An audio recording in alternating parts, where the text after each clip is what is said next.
bilketaren datuak hobetzea eta hortarako ere ezinbestekoa dela herritarren parte hartzea eta horrelako eredu eraginkorrak martxan jarri behar ditugula esan ditugun birziklaplen indizeak eta hobetu aldera.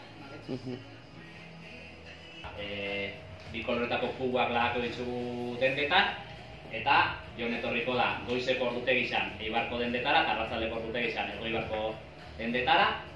Bera ja adostuko dugu komertziantiakin leku bat kubo horiek egongo diranak eta hartuko dituko horietako hondakinak eta botako ditu zaborrontzia.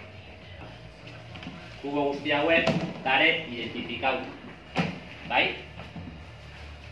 Prozedimiento digital baten bitartez guk jakingo dugu ze komertzio ari dan ondo ateratzen eta zein ez dan ari ateratzen, zuzenean, ez?